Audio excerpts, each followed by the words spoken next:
Hi, everyone. Welcome. Apologies for my voice, but this is what happens when you send your kids back to school and they bring home a virus. So you won't have to listen to me the whole time today. Jessica's going to be doing most of the speaking, but I'm really glad that you're here and thankful that you're investing this time. We are going to be spending today talking about using groups successfully in this modified face-to-face format.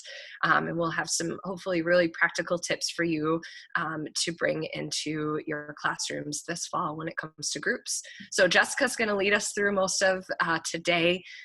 She's a member of our faculty development team. She's a faculty development specialist and a professor in the communications department. She's a rock star. So I'll hand it over to you, Jessica. Thanks. I'm glad to be able to join today. Normally I have a research group that meets at this time, so it's nice to be able to say hello to everybody and to talk about working through groups successfully. I feel like this is probably one of the biggest stress points that a lot of people are feeling right now, and one of the harder areas to try to figure out what you're going to be doing in your classes. So I'm excited to talk through these ideas and hopefully come up with some real tangible practical tips, and also to hear what everybody else is doing. Whoops. Okay, sorry. There we go. All right, just to go ahead and get us started with the objectives for this meeting and what it is that we are going to be doing.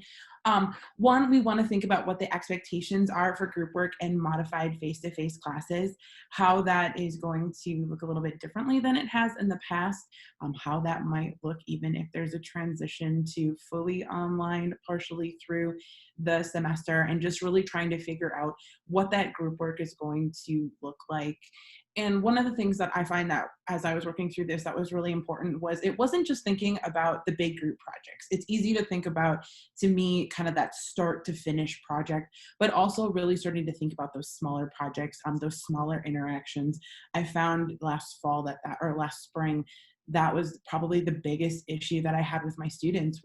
It was those quick touch points that, 5 minutes at the end of the class, get together, talk about something, whether that was content or even just a touch base about their group project, that suddenly took a lot more work because it wasn't in real time. It was, trying to figure out things over email when there's delays in responses and whatnot.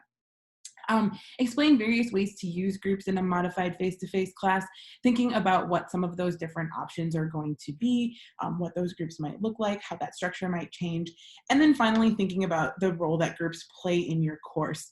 And one of the things that I really like to start out thinking about is, one, how are these groups going to help to focus on accomplishing my course objectives?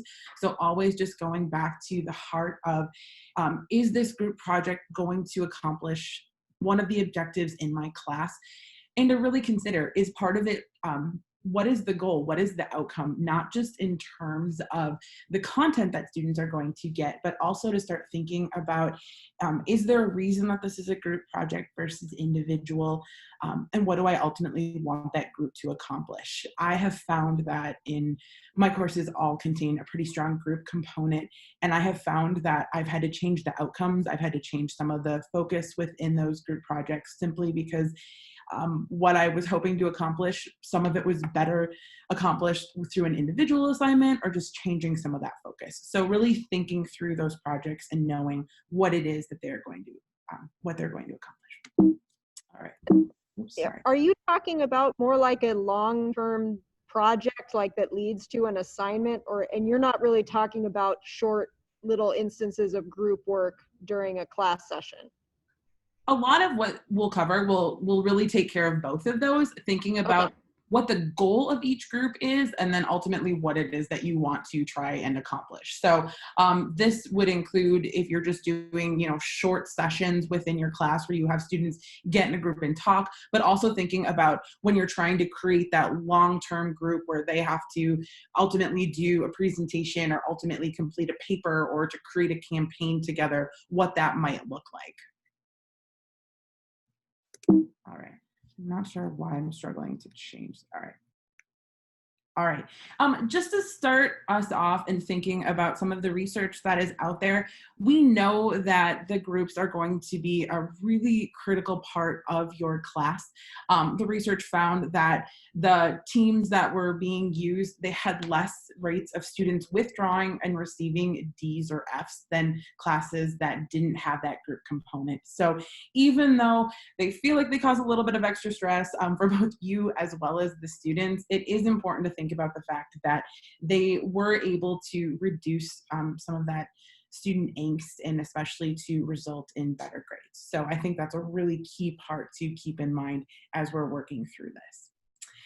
Ways to use groups, this will answer that first question, thinking about some of the different roles and the different ways that we can do them. And to consider within your classes, what are some of the things that you're doing that you've done in the past? The informal groups, where this is kind of alluding to that, students just chatting, doing pair share activities where they are able to connect with each other. I know I do a lot of this in the beginning of my class just to create community. They have to go out and find new people to talk to so that they can start to get to know each other. How does that translate into an online format? The formal group projects, so this would be something where you are having them ultimately accomplish the bigger project at the end. In my classes, it typically ends up being a presentation or some sort of like educational campaign that they have to talk about. The long term, this would be, for example, lab work or something that they're doing that's going to be all semester long. I would say that this would be similar to, you know, the service learning projects or something where they're really going to be building towards it, or permanent cooperative learning. Sarah, I'm gonna let you explain that one. Yeah, so this would be kind of a situation where you'd have students in base teams or like learning teams, and they work together for the entire semester. And they don't necessarily have to be collaborating on a project that entire time. It would be something where they could be working together and talking with one another on a regular basis, just over course content. They could add a project in, but it's just this like permanent commitment to one's peers within a course that allows it to be kind of a long-standing or base group. Yeah. One of the reflections that I had when thinking about the ways that I use groups, I did not realize how dependent I was on them within my classes until we had to make that transition. And, you know, it was just even little minor interactions with students. For example, I teach an intro theory class, and we create what are called example pools. So when I'm explaining a theory, you know, I'll give an example from my life, and then they have to jot down an example from their life, and then they share with each other, if they're comfortable, some of those other examples. With the idea being that then when it comes to an exam or an application of it, they've got this whole pool of examples. So even if they didn't connect with my example because it doesn't reflect their own life, they would hopefully get one from another class. And one of my students actually jumped in and was like, I really miss those examples. And I was like, oh my gosh, okay, you know, note to self, we need to figure out how to recreate this online. So really thinking about all of the ways that we do this within our classroom that we might not even realize, especially if we have a very active class that is constantly in discussion, constantly interacting with each other. So just to take a few minutes to reflect on that, think about how you typically use groups within your class. So if we can take a few minutes and we can write in the chat, or if anybody has any questions at this point.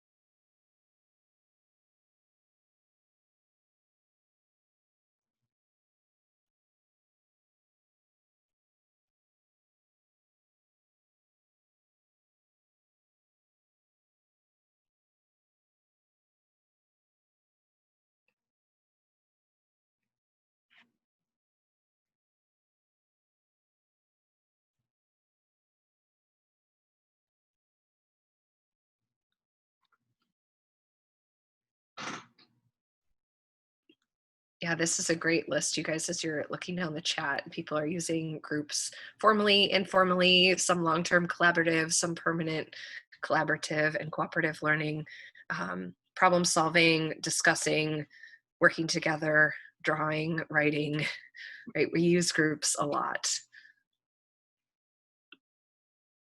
What I think is really interesting from this list as well is there's a lot of the processing that's clearly happening as an outcome, a chance for the students to really process and apply what it is that they're learning. There's also a social aspect of it, and I think that's really important. You can see that the students are having to actively engage with each other and in a safe way. And one of the things that I really like about a lot of these conversations is that it gives students a chance to be social with each other, but to do it in a way that feels safe for them. And I think that a lot of students miss the group aspect of the classes because that was a safe space versus having to speak out in front of a class, a full classroom, and to be able to get some of that feedback from each other, which is really important. All right. Two of the really key aspects that come through working as a group and to create this cooperative learning are going to be positive interdependence, and then we'll also talk about accountability. And I'm going to say both of them just because I think that there's some overlap that's really important. Within my classes, I can honestly say that creating that positive interdependence, really getting groups to start to rely on each other and understanding that they are all part of this together, I personally think is the most important aspect. And this is a little bit more difficult to do online if it's not intentional, because groups need to be able to figure out how you create that reliance with somebody who's a complete stranger. And I find that this is one of the areas where students don't necessarily have that interaction with each other beforehand, so they haven't created those safety nets within those groups. So anything that you can do to try to create this level of interdependence that students have. A couple examples that I know that I do in my class, and I'd love for anybody to jump in if you've got things that you do in your classes as well to really create this flow of information. One of them would be trying to help students create links between each other. One of the key areas of curating interdependence is to try to give them a social aspect, but students don't always like the social aspect. They can feel like it's a waste of time, like, icebreakers. They've done them in every single class. Why do we have to do another one? So one of the things that I like to do to create that interdependence right away socially is I'll give them tasks. But I keep them really easy. So for example, at the beginning of their meeting, I ask them to all wear a favorite t-shirt. It's really silly, but it actually gets them to start discussing it. My favorite one was asking them to bring their favorite like drinking mug or whatever that might be, and then they started talking about it. I was listening to the group discussions afterwards, and normally if I would have asked them to do an icebreaker, it probably would have done 3 minutes and then they're done. They're talking about their cups and how they, it was a gift from a grandmother, or they got it while they were on this great vacation, or they collect Starbucks mugs throughout. And part of what that did was really to create this connection with each other. And I found some of the inside jokes starting and showing up later within their presentations. In fact, I had students that they all wore their t-shirts that they had worn for the first one. So for me, the interdependence is obviously getting students to ultimately work together, but also to think about what we need to do from a social aspect first. Other examples there would also include, I'll have students think through things like their group roles. How do they rely on each other? I'll actually have students do a SWOT analysis like we see in business. So they'll do the strengths, weaknesses, opportunities, and threats. And if you want to have a twist on that, I'll even have students swap it to a different group. So I'll send it somewhere else. They don't know who that group was, but they'll do a little of analysis and provide a little feedback to that group. So then that group will see, oh, wow, like we don't have somebody in this role. And then we hopefully create more interdependence, because then the students have to step up and say, oh, we don't have somebody who defaults to a leader. So then they'll take turns each doing that role that they are missing.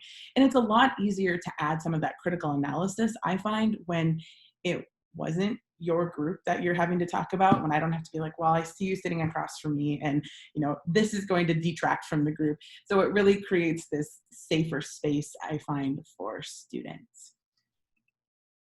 The other aspect here is also going to be the individual and the group accountability, and trying to think about how do you create an accountability for the students and make sure that they know, one, what that final outcome is going to be, but also what that is. And I know a little bit later, Sarah is going to share an example of the group contract that she talks about, but also thinking about any other ways that people can work within their classes to try to make sure that the group is able to maintain that level of accountability with each other.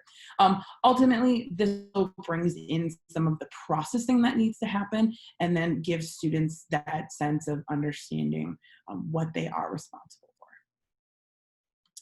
Any other thoughts, questions, examples people want to add in?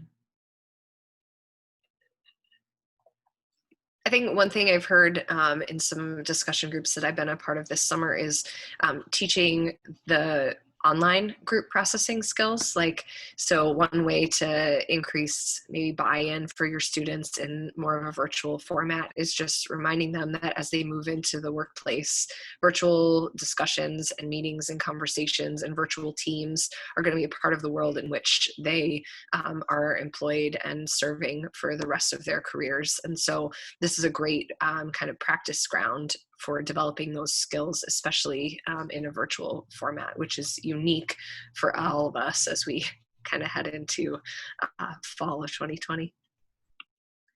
Sarah, I was going to say something almost identical to that.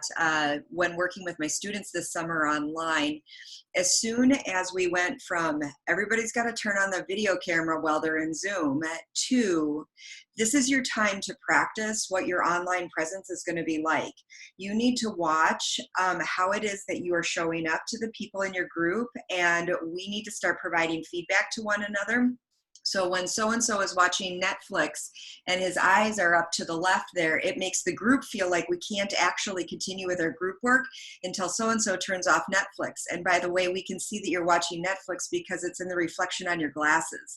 And so once students started realizing, oh, my presence actually does matter and I need to be accountable to my group to stay present to the group, they showed up in a different way, and they started learning in a different way when that group accountability was actually talked about explicitly, instead of just assuming that everybody was going to be a good group member. We had to provide that feedback for them.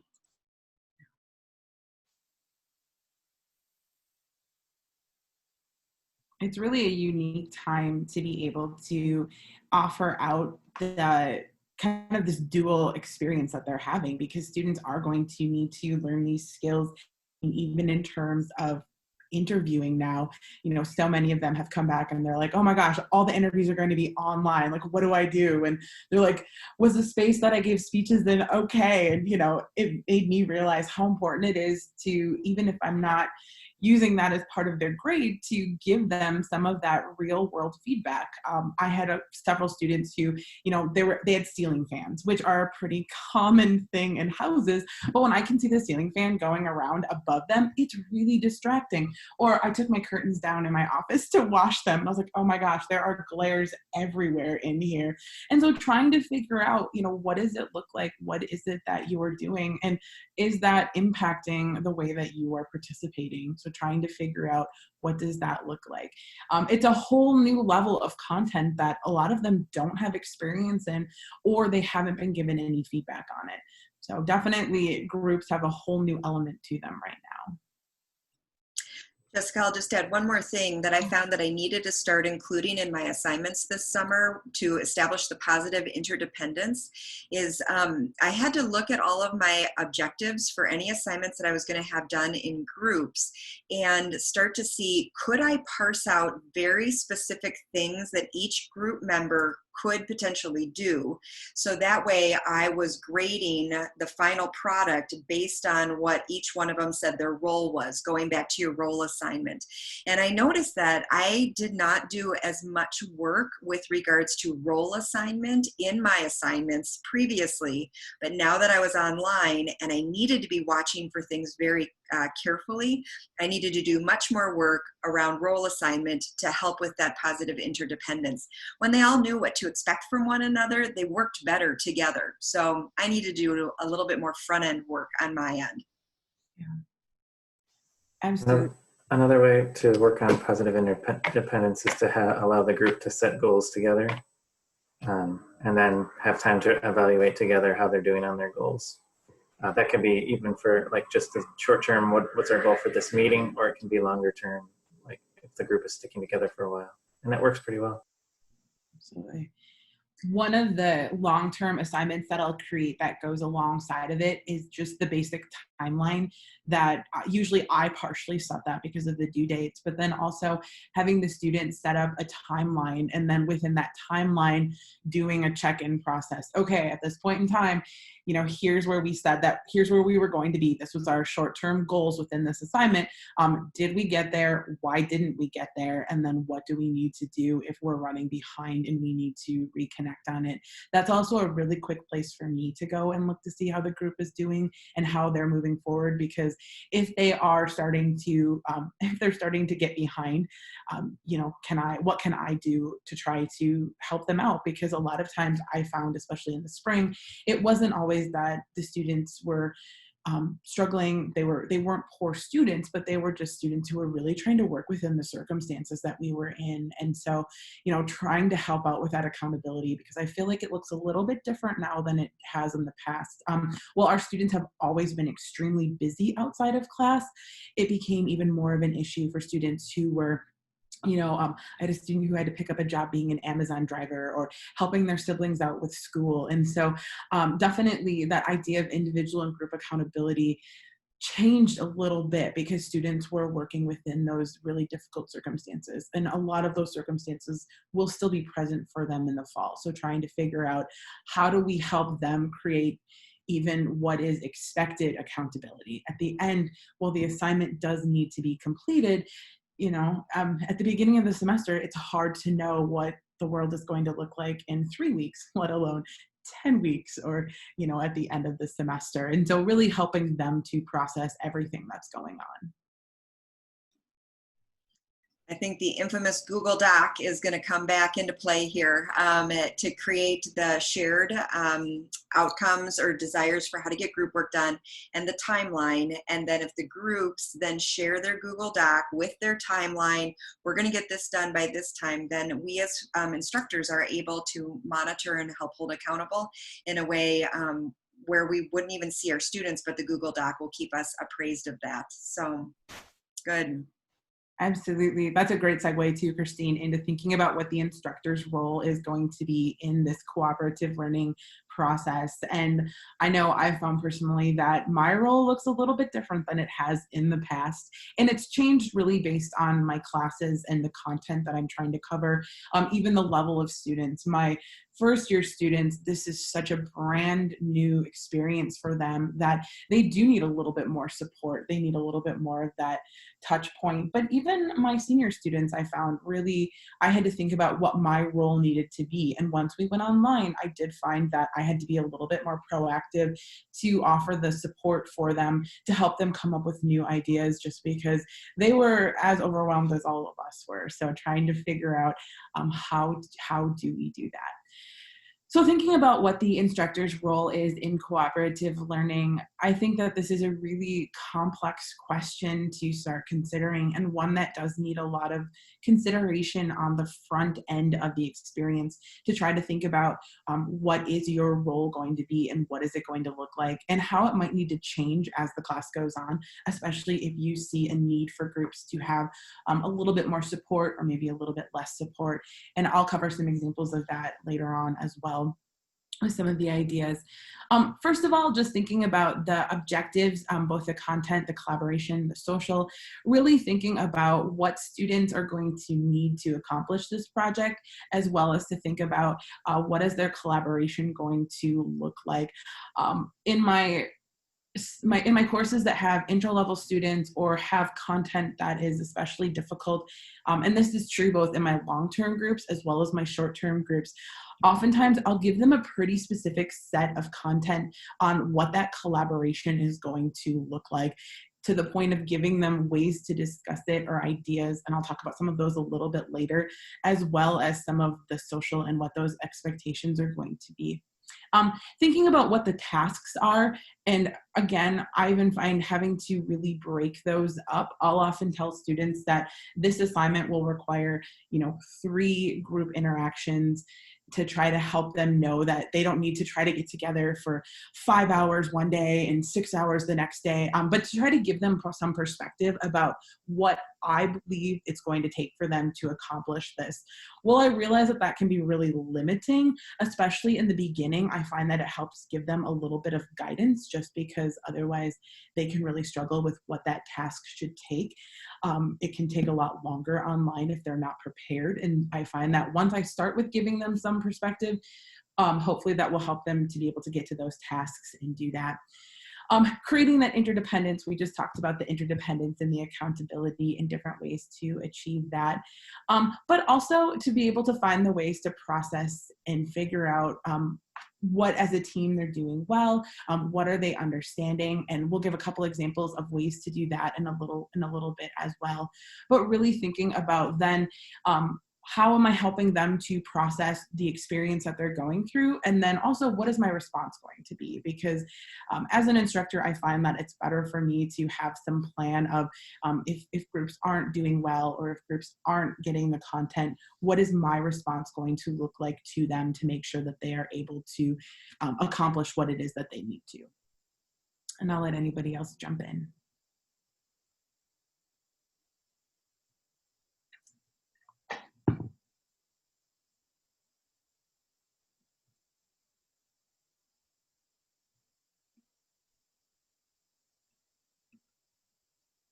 All right.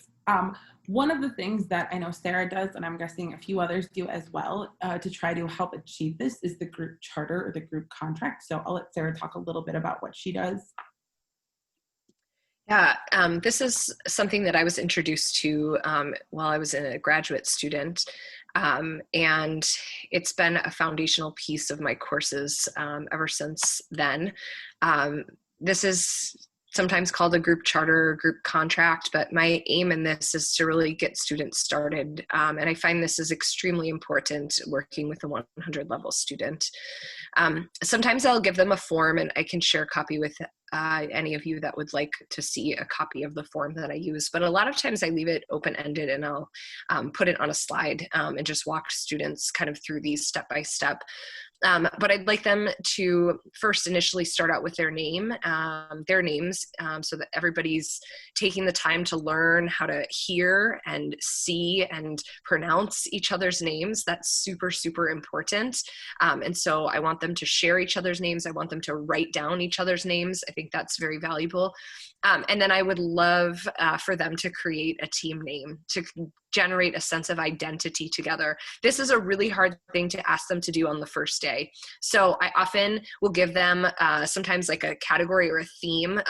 My freshman students love superheroes, so I often give them the theme of superheroes, and it helps me to remember the team names as well if they're not all scattered here or there. If they're organized under a theme, I can give each of my courses a different theme, and then I'm like, oh, I don't have, the Three Musketeers in this group and also in this class, right? I can kind of keep my team names separated.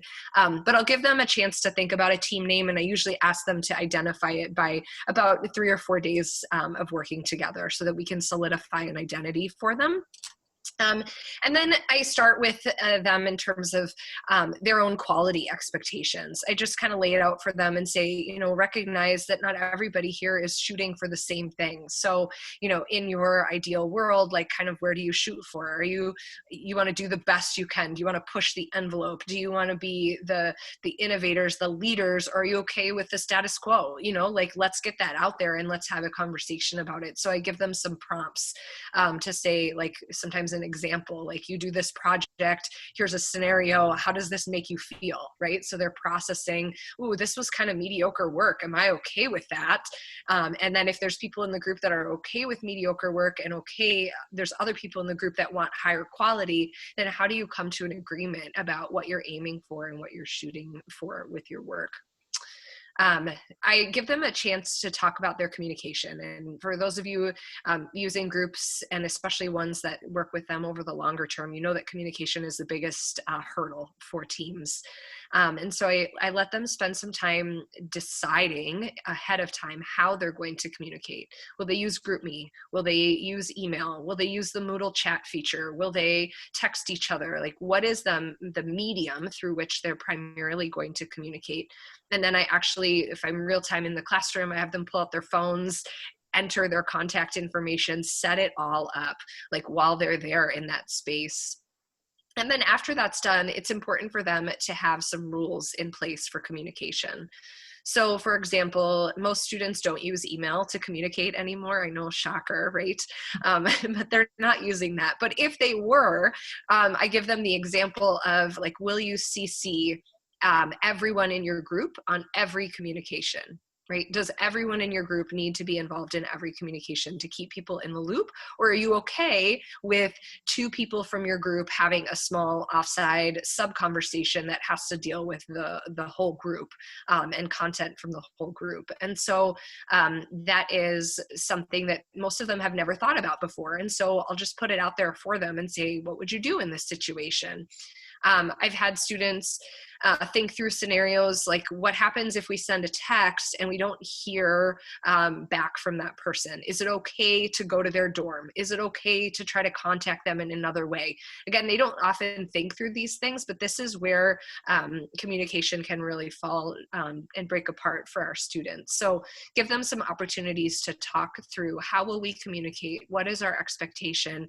How long do we give you to respond? Like, if I send you a text message, do I expect a response in an hour? Do I expect a response in 24 hours? What is that reasonable expectation? And that way it just helps students understand how and when they are expected to get back in touch with their teams. And then my favorite one is number 4, and this is the one that students really struggle with, but I throw out a whole bunch of scenarios from my time teaching with teams where they've run into problems. A group member doesn't show up. What are you going to do? And it's kind of like you have in some cases I've done this in class where you have like a jar, and I just ask each team to pull a scenario out, and then they brainstorm, how are we going to handle this situation? What happens if someone's sick? What happens if somebody doesn't show up to a group meeting? What happens if somebody shows up and brings work that doesn't meet the quality standard of our team? How are we going to solve this problem? And I let them think through 4 or 5, 6 of these scenarios so that they start problem solving together as a team and plan for some of these scenarios in advance. And I also ask them to think about when they're going to contact me. And this is a really important thing that I found with freshmen, because freshman learners often want to come to me first. I'm having a problem with my team. Dr. Wyse, can you help me? You know, but I want to empower them to start being their own mediators within their group. But I also want them to know that I'm always there for them. So this is that balance of, okay, well, when in this process will you contact me? Do you want me to know right away so I know what's going on, but you don't want me to intervene?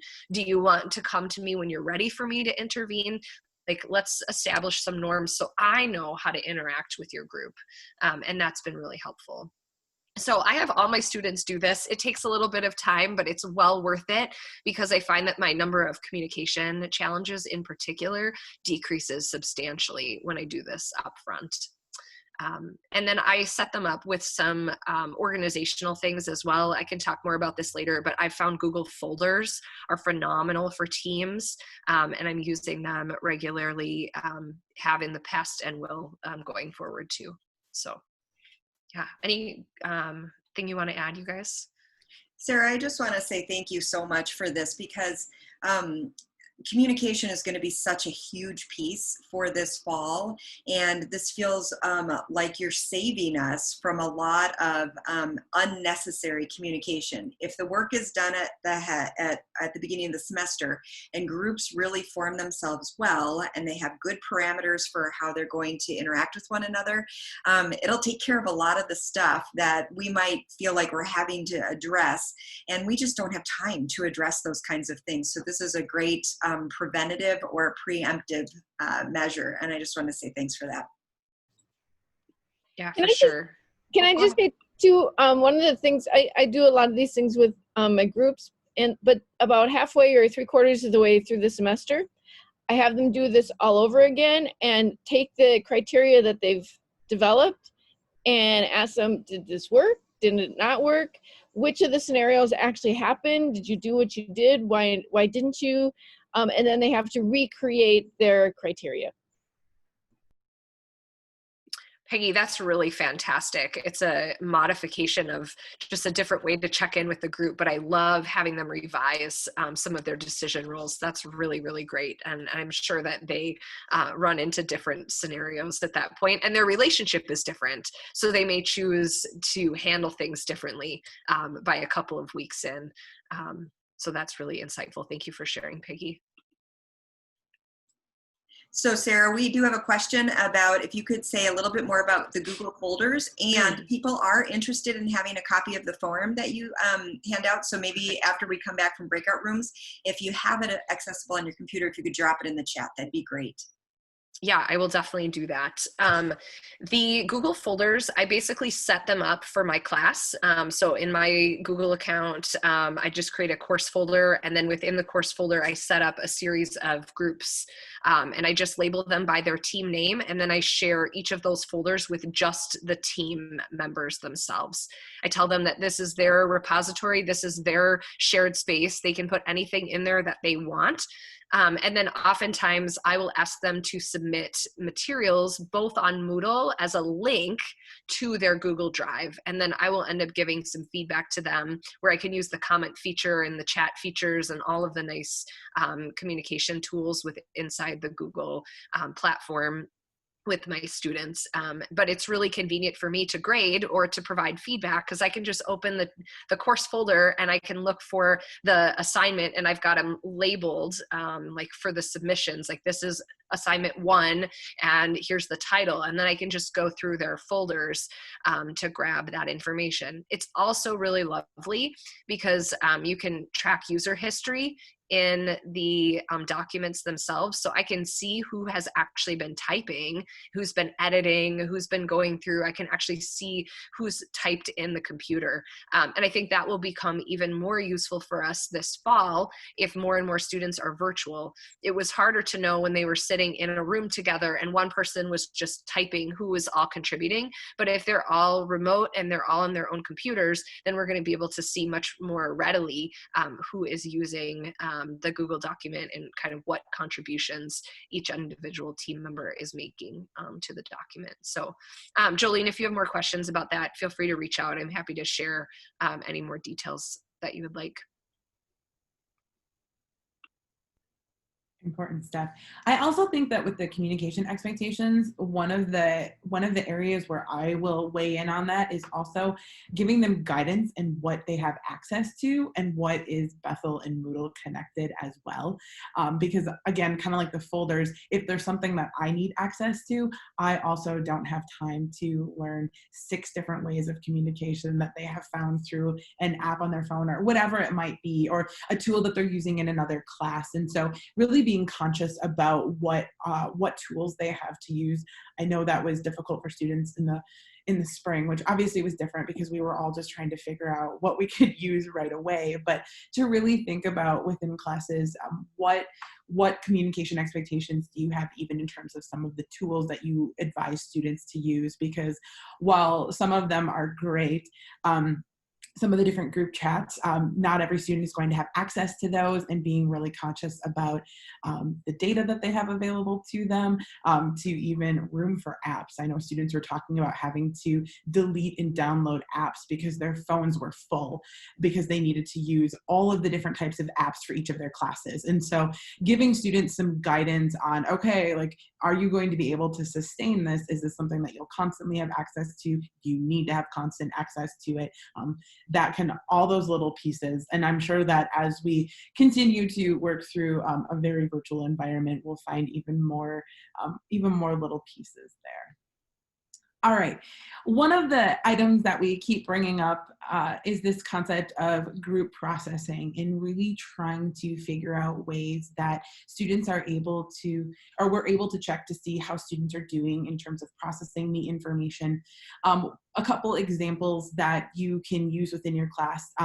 One would be the plus delta method. So thinking about what's going well in the group, what needs to change.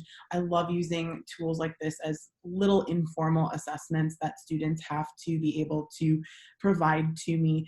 One of the elements that I incorporated in my class was, even if they were meeting as a group during a time that I was available, and I would try to let them know virtual office hours and things like that, I would jump into their group interaction. So at the end of it, they would take 5 minutes, and they could either submit this digitally to me as an assignment, or if I was available, I would actually jump in and go through that processing experience with them.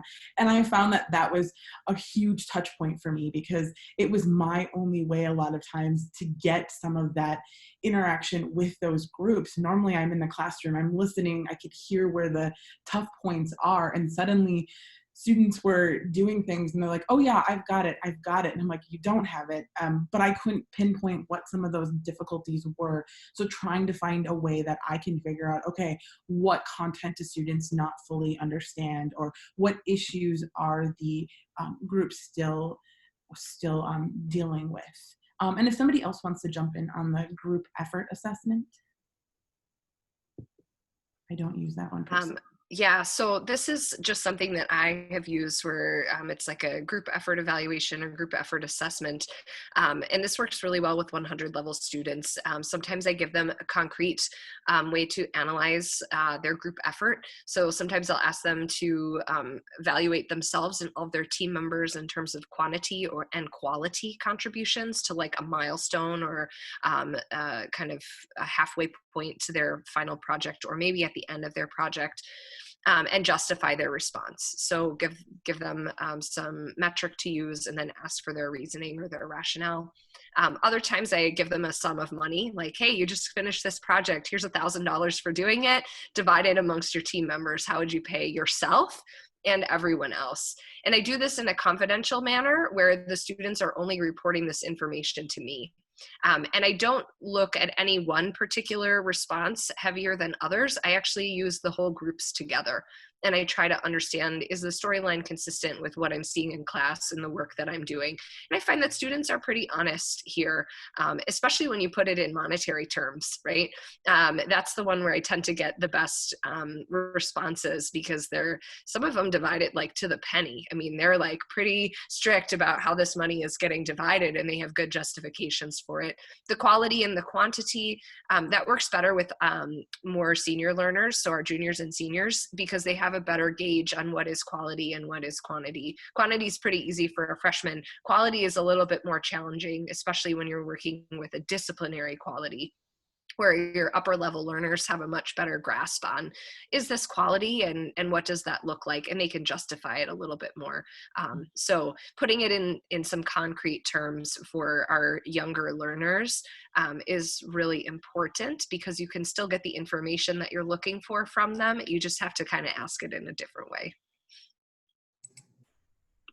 Sarah, would you ever use those evaluations as a portion of the grade?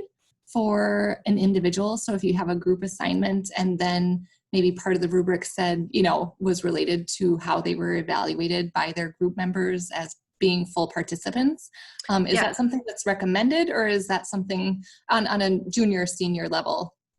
Yeah, Laura, that's a fantastic question. I do have a participation grade for all parts of any sort of team project that I do. And that comes from my own take on what's going on, as well as it's informed by the feedback from their teams. But I don't let the teams actually grade them. And oftentimes I also have a rubric that I kind of show them ahead of time, like, this is what the expectation is for being an excellent team member, right? This is what it means to be a contributor. This is what it means to not be dominating. This is what it means to embrace some of these excellent hallmarks of team-based learning. And I tell them that I'll be using that as I watch them. And then I sometimes will have the teams use that same rubric to reflect on how everyone is doing. Are they on time? Do they complete assignments as directed? And those types of things, so where I can put it into a little bit more concrete categories, then I feel a little bit more comfortable having students kind of speak into that grade component. But otherwise, I'm using the things that I'm seeing, hearing, and reading from the teams to inform what that participation component of their grade would be. All right. I want to make sure that we have some time to do breakout groups, since we're getting not to the end, but we're getting closer. And what I just wanted to end here with was a few examples of some ways to make sure that you are providing structure and support within the classroom for having your groups function well online. One, just providing structure while leaving space for creativity. I always struggle with this balance of, am I giving them too much direction that I'm taking away the fun and joy of getting to work in a group? And how do I make sure that I still am building in that creativity? And this really comes in the construction of the assignment. I might give them, really rigid guidelines in the way that I want their final presentation set up, but then they have a lot more flexibility within the content. And I find that if I take away too much of the creativity, it also takes away space that a lot of students that need to contribute in that way don't get the chance to contribute. So trying to make sure that I'm also creating a structure that allows students with all different learning styles to be able to really function in. Students who love structure, but some students really struggle with that. And so making sure that we're creating group projects that allow for that balance. Also adjusting for the timeline, and I did include a link in the notes that talks about this, and I can post that in other places as well. The research shows that online projects do take a little bit longer to complete, especially if they're working on them kind of side by side with the class. Oftentimes they're parallel. And so making sure that you're taking into consideration what that time and what that space is going to look like. If students are extremely busy, they're probably going to need a little bit longer to find a time where they can actually meet together. This is part of the reason why I like to give them a little bit of structure in those meetings, because I know that time to get together online is often at a premium because they don't get those little touch points in classes. So how do I make sure that I do that? I create checkpoints or instructor drop-ins to check on the process, whether that's doing things like, submit to me how things are going, or like I said, if I can jump in on a meeting, I absolutely love that. And I find that it really helps the students to process that information a little bit quicker when I can answer those questions right away. So I'll let them know if I'm online, you can always quick send me an email. And if I have the ability, I can jump in and try to answer those group questions, because in the classroom, usually that's when the most questions come in, because it's safe to ask those questions in groups. So trying to think of ways to stimulate that process. Providing discussion tools. So this goes to, I use this a lot with my first year students. I give them different ways to discuss within their meetings. So one of the examples that I do is deliberative dialogues. So if they have something where they each need to give their perspective on it, let's say it is rules for the dining center. I'll have them, they have to write out what their own commitment and their own opinion to the topic is. And then once everybody's had a chance to share, then they can start their discussion. So I'll give them ways to do discussions. That helps with that interdependence. It helps with the accountability. I have to come to class with this pre-written 1-minute dialogue that I'm going to share. So finding different ways to do that. And I find that within those intro level classes, especially when the students don't have a lot of accountability towards each other, it gets the conversation started, because now it's not like, well, how do we want to do this? Who wants to submit an idea? You know, who wants to talk about this? I give them how that discussion is going to look. And then after they've gotten used to what those discussions look like, then they can do that as well. Creating a timeline or calendar, and then I also include my deadlines on them. So I have the students create a calendar that says when they want to meet and then what they're submitting to me. So then if they have to have 2 back-to-back meetings, I will prioritize feedback for that group to make sure that I can try to meet them at where they are as well. So if their group needs to meet, you know, earlier on with the project, I want to make sure that if their deadline has to be 2 weeks earlier, I want to be able to give them feedback 2 weeks earlier to help make sure that they are submitting information, getting through them. The last thing that I want to include, and then we'll go to some discussion, would be just thinking about when you're creating the group project, what outcomes and content and skill do you want to accomplish? One of the great benefits of putting the students online is that we're not just doing content training, but I'm also teaching them skills in how to communicate and how to interact online. So really thinking about what technical skills are they also going to get? What new communication skills are they going to get? And thinking about, again, what do I need to do to provide that to them? It's easy to say, you just need to do this project online. But most students don't have the technical skills to complete those projects well online. So helping them to learn, okay, what does this look like? You know, are we all present? Where are people's faces? And thinking through that. What's my role within the project? Again, do I need to be more hands-on? And does that need to switch? I was teaching a research methods class, and one of the areas that I found was that we lost, what we lost in class, I really needed to figure out how do we do that again in an online role. And so it meant that I created these little research group times where they could meet with me and we would talk about their project. And they had to lead the meeting, but I was there as a person to answer the questions that they would have been able to ask in class. And so it took a lot more of my time to go online, but their students were able to get their projects done. They didn't have as many questions afterward. And then I could send out emails to say, here's the questions that I anticipate that you will have. So thinking about what my role is, what threats exist to the project. So thinking about what might go wrong and trying to counteract that. Here's where using like Sara's group project or group contract really comes into play. Thinking about what isn't going to work within this, knowing what happens if a student can't complete it because they are infected with COVID, or, you know, even things like that. Just trying to think about online what might happen. It might be that they run out of internet.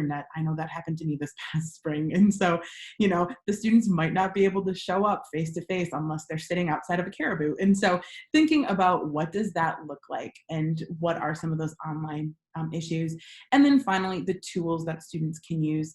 Again, we've touched on this a little bit within the contract, but really thinking about what are those expectations that students can use to help make that project successful. So last semester, I had students do everything on the Google Meets because they didn't have to upload aspects, and students were struggling to upload big video files to me. They were already there. They just had to hit the record button. And so trying to troubleshoot some of the tools and think about what some of those issues that I might run into will be. All right. That's a lot of content, and we're close to running out of time, but I do want to have some time to talk through some of the discussion questions and just open it up to conversation, hearing what other people do, what questions people still have. Yeah, thanks, Jessica. I think in the interest of time, we won't go into breakout rooms and we'll just do a Q&A together, but I did want you to see the conversations for today. I will share the live link with all of you for the Google document that we typically have used for conversation here next in the chat, because there's a really great handout that's linked from there from Carl Smith, and I can just drop that link in the chat for you too. I really, really like this document because it gives you some information about like the positive interdependence and individual accountability, and then gives you some things as an instructor that you can do to foster those in any group. So it's just a quick, colorful 2-page handout for that one. And then the other documents, I'll drop in the chat here shortly. It looks like one of them needs access, and so I will fix that for you, but feel free to ask questions for everyone.